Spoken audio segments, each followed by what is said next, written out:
Middle East dark clouds loomed over the cities. The air crackled with tension. A hush fell over the streets. The world seemed to hold its breath. At 2:13 p.m., can you believe the planet stood inches away from a devastating large-scale war? On 14th, 2026, President Donald Trump was reportedly poised to authorize a massive retaliatory strike on Iran. Then, without warning, the order was pulled back at the very last moment. What caused this unexpected pause? Was it a sign of compromise, or a calculated stalling move orchestrated by Tehran? Chaos was brewing just out of sight. As Iran's ruling clerics escalate their internal crackdown, accusing their own citizens of waging war against God, an unseen pressure from Washington is steadily closing in. Not one, not two, but up to 3 U.S. aircraft carrier strike groups are now slicing through the waters toward the Gulf. This goes far beyond symbolic warnings tied to chemical weapons claims or the discreet presence of the Mossad chief on American soil. This time, the mission appears unmistakable: to bring the Tehran regime to a definitive end. Do not test Trump. Could this hardline message emanating from the heart of the United States mark the opening move of a completely reshaped Middle East? Can the Islamic Republic, in power for 47 years, withstand the gathering storm of military force? At 2:35 p.m. on the night of 14th January 2026, U.S. President Donald Trump called off the strike on Iran at the very last moment due to several key factors. Among them was pressure from 4 Gulf partner nations, all deeply concerned about the security fallout and economic damage that could follow an Iranian counterattack. There was also a direct appeal from the Israeli Prime Minister, urging a temporary pause because Israel's air defense missile reserves had been heavily depleted during the 12-day confrontation with Iran last June. Most critically, new intelligence delivered by Special Envoy W.C. Kov pointed to potential concessions coming from Tehran. At 3 p.m., according to reporting by the Washington Post, more than a dozen current and former U.S. and Middle Eastern officials revealed that on the 14th, senior American security officials fully anticipated President Trump would authorize a strike after he publicly vowed retaliation over the deaths of protesters during Iran's brutal suppression of anti-government demonstrations. However, a high-ranking U.S. official later told the outlet that intelligence passed on by WCOV suggested Tehran had abandoned plans to carry out executions of 800 detainees. Additionally, a source with close ties to the administration noted that a message sent by Iranian Foreign Minister Araghchi to Special Envoy Witkoff also played a role in reducing immediate tensions. In reality, this may well be nothing more than a stalling maneuver by Tehran. Signals from Iran's judiciary suggest that executions remain very much on the table.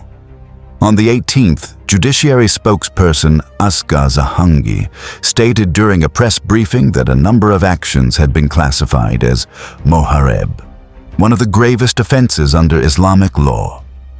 But what exactly does mohareb mean? In Islamic criminal jurisprudence, it refers to waging war against God. Under Iran's legal system, a conviction on this charge can carry the death penalty. Historically, Iranian authorities have frequently used this accusation against protesters, often ending in executions. The Islamic Republic appears poised to continue relying on this tactic as a tool to intimidate and suppress its population. Beyond that, Tehran is believed to be nurturing an even more audacious scheme, striking U.S. military installations across the Middle East. On the night of the 17th, the Pentagon acknowledged it was aware of Iranian preparations for a potential assault. Shortly afterward, the U.S. State Department posted on its X account in 34 languages that it had received intelligence indicating the Islamic Republic was formulating plans to attack American bases. As President Trump has repeatedly made clear, every option remains open. Should Iran target U.S. interests, it would be met with an exceptionally powerful response. This warning has been issued before and bears repeating. Do not test President Trump.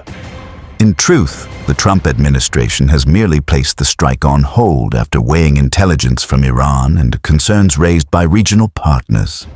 It has not abandoned the prospect of war. In fact, the United States is reinforcing its military posture, signaling preparations for something broader. A more extensive conflict, a longer campaign, and an overarching objective that goes far beyond deterrence, the complete dismantling of the Islamic regime in Tehran. At 3:55 p.m., the sea stretched endlessly, holding its mysteries tight. The aircraft carrier USS Abraham Lincoln sailed through the East Sea and past the Strait of Malacca at January 19, 2026, to the Middle East, with an expected arrival in roughly a week. On the 18th, the publication 1945 reported that recently, both the USS Theodore Roosevelt and USS George Bush had docked at ports. These movements appear to be coordinated efforts to visibly project growing U.S. military strength. At this stage, it remains uncertain whether both carriers will join Abraham Lincoln on the journey to the Middle East. If they do, the U.S. would deploy 3 carrier strike groups to the Gulf. If only one makes the trip, the U.S. would still maintain a formidable presence with 2 carrier strike groups. Confirmation of the full deployment will take additional time. As a result, the most likely scenario is that the United States will deploy 2 to 3 carrier strike groups into the Gulf, positioning itself for what could be an extraordinarily destructive operation aimed at the Iranian government. U.S. carrier strike groups are widely recognized for their unmatched precision and rapid strike capability. With 2 groups alone, Washington would command roughly 180 combat aircraft, around 10 missile-equipped destroyers and cruisers armed with Tomahawks, 2 attack submarines, and tens of thousands of troops and Marines. Such a concentration of force would be capable of crippling a mid-sized nation in a matter of hours. At 5:15 p.m., the USS Abraham Lincoln began closing in.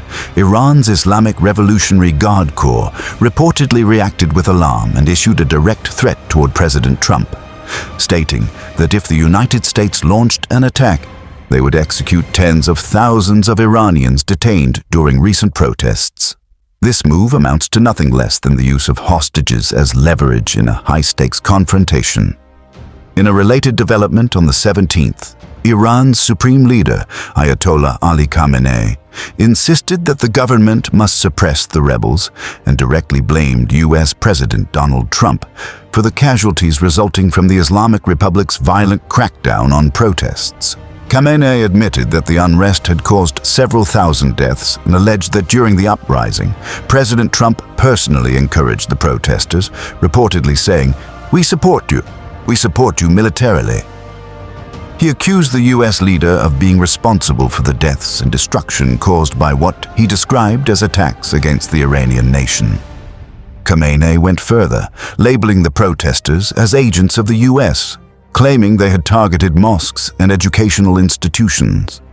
He framed the unrest as part of a broader U.S. plot, asserting that America's ultimate aim was to bring Iran back under military, political, and economic control. At 5:45 p.m., regarding President Trump's stance, he told Politico that it was time for new leadership in Iran. In his view, the current rulers have committed the crime of destroying their own country while unleashing unprecedented violence. To keep a nation running, even at a minimal level, leaders should focus on proper governance, as he claimed to have done, rather than killing thousands simply to cling to power. At 6 p.m., Trump issued his strongest criticism yet of Iran's supreme leader, Khamenei, calling him a sick man and insisting that he should govern responsibly instead of murdering his own people. According to Trump, Iran has become one of the worst places to live in the world due to the catastrophic failures of its leadership. From this, it's clear that any potential U.S. military action against Iran would go far beyond a routine strike. It would aim for full regime change, with the United States directing its entire military might toward that objective. At 6:33, PM Khamenei's public acknowledgement that thousands of protesters were killed, and his blaming of the United States, labeling the demonstrators as rebels deserving death. Normally, Iran's supreme leader would quietly order the Revolutionary Guard to crush protests and direct state propaganda to manufacture justifications for repression and killings. These directives are usually executed behind closed doors, not broadcast to the world. So why did Khamenei speak publicly this time? There's something unusual going on. Typically, the supreme leader avoids appearing personally in public like this. His decision suggests a breakdown in Tehran's internal mobilization under his control. If the regime were fully stable, he would not need to issue such overt statements, messages intended both for foreign audiences and for people inside Iran. This signals that lower ranks of the system are beginning to hesitate. In other words, those carrying out orders, the Revolutionary Guard, judges and militias, are now concerned that if the regime collapses, they could be held accountable for excessive enforcement and repression. Some have already refused to follow brutal commands, distancing themselves from the supreme leader to protect their own safety and families. Faced with this internal fragility, Khamenei was forced to make a public appearance to send a warning to his own ranks. On the 18th, Iran International reported that Aliera Jarani Hmabat, a senior official at Iran's permanent mission to the United Nations in Geneva, defected with his family after leaving his post.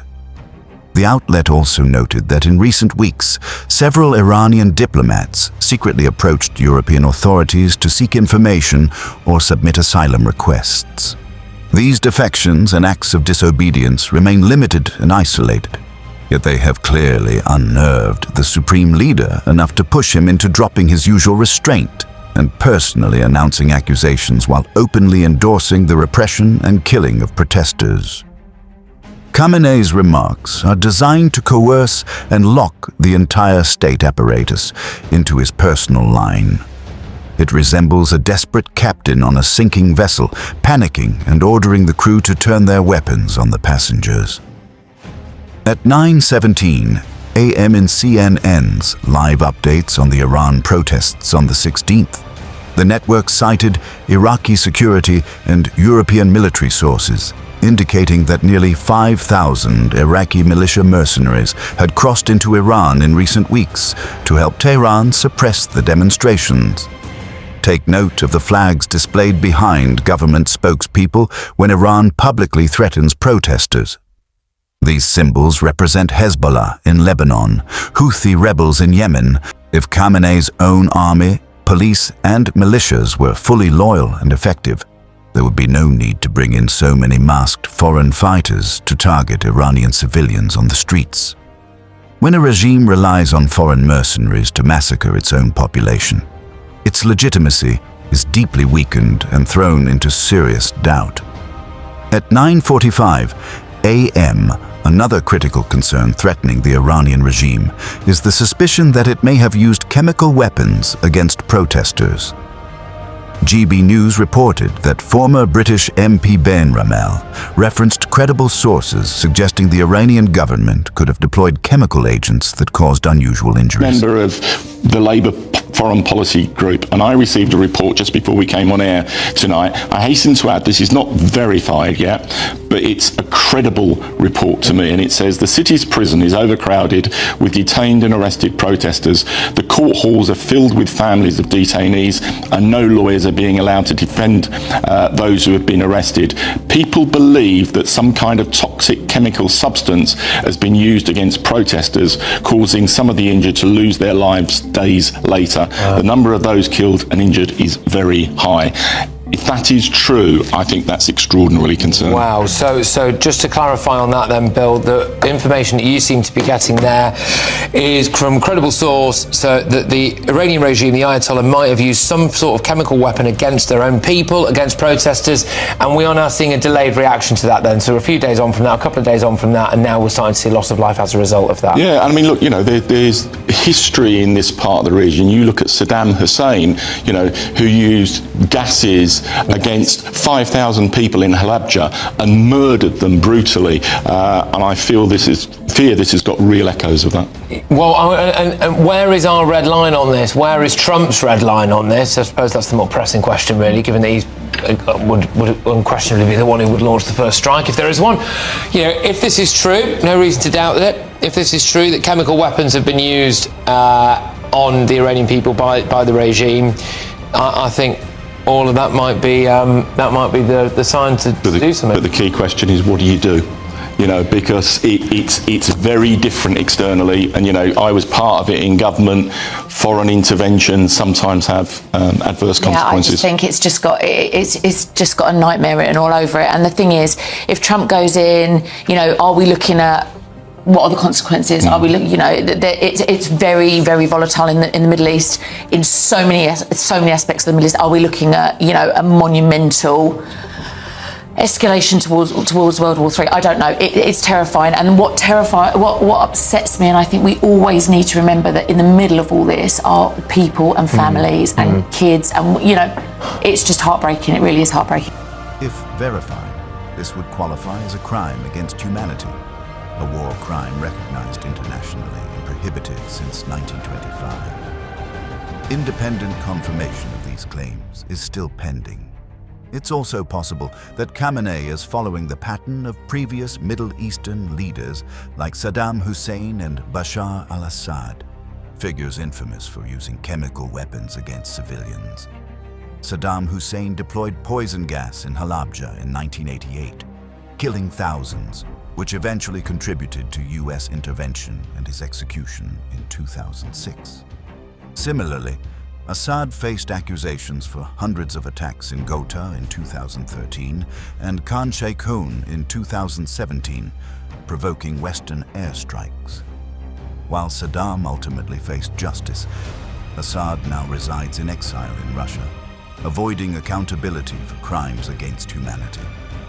For President Trump, if the use of chemical weapons is officially confirmed, it would provide a legal basis for the US military to carry out an attack. In addition, journalist Catherine Harris published an investigative report around May 15th to 16th, 2026, examining Iran's missile strike on the US Al-Assad Air Base in Iraq on January 8, 2020, which was retaliation for the US assassination of General Qasem Soleimani just days earlier. Harris cited US military documents showing that environmental testing after the strike detected unusual hazardous substances, including radiation from materials like actinium-228, bismuth-214, and cesium-137, as well as heavy metals and other toxins. These materials are not typical in conventional warheads, fueling suspicions that Iran may have deployed dirty munitions. More than 100 US soldiers sustained brain injuries from the blast shockwaves, along with lasting mental health issues. Some later became homeless or took their own lives. 6 years on, many have developed cancers, particularly thyroid cancer, which they believe resulted from exposure to toxic and radioactive materials during the attack. Harris's investigation gave President Trump a clear justification to consider a forceful response against Iran. On the ground, one carrier strike group has already been confirmed en route to the Middle East. 2 additional strike groups are currently docked in Virginia and could potentially join the operation. As noted, it appears Trump is committed to dismantling the Tehran government and fulfilling his promises to the Iranian people. The US State Department's warning, "Don't play games with President Trump," may be more than rhetoric. It could signal an imminent, unprecedented strike aimed at toppling the Islamic regime in Tehran, potentially triggering a decisive conflict in the Middle East, a war framed as one for lasting peace. Once the clerical Islamic regime in Tehran falls, its proxy networks, including Hamas, Hezbollah, the Houthis, Iraqi militias, and other regional armed groups, would likely collapse immediately. Moreover, any strike that significantly weakens the Tehran regime would likely receive support from regional Arab allies as well as Israel. There's also another highly significant development, though not directly tied to the battlefield. Mossad Director David Barnea traveled to the United States on the 16th to meet with senior U.S. officials. His meetings may have included CIA leaders or the National Security Advisor. While the trip was kept secret, it is believed to have involved discussions on multiple Iran-related topics, including domestic protests and repression, the nuclear program, missile stockpiles, Iran's proxy forces such as Hezbollah and the Houthis, potential U.S. military or diplomatic action, and close strategic coordination between Israel and the Trump administration. Mossad is widely regarded as the agency with the deepest understanding of Iran's internal affairs and the largest network of agents inside the country. Recall the 12-day conflict between Israel and Iran during the Rising Lion operation, when Israeli operatives infiltrated even the highest levels of Iranian institutions to gather intelligence and strike at critical moments. Mossad's reputation only grew stronger after that operation. The Mossad director's visit to the U.S. is clearly not a routine cooperation trip. It comes amid extreme tension between Washington and Tehran. This suggests Israel may be providing guidance to the U.S. on Iran's internal situation. With its long history of confronting Iran, Israel arguably has unmatched insight into the country, giving Trump's security team valuable intelligence to inform potential military plans aimed at dismantling the Islamic regime in Tehran, as the president has indicated. Of course, these developments are not yet fully confirmed, and we must wait for additional information to see how the Iran crisis will unfold. That concludes today's program. Subscribe us and share your thoughts and perspectives in the comments below.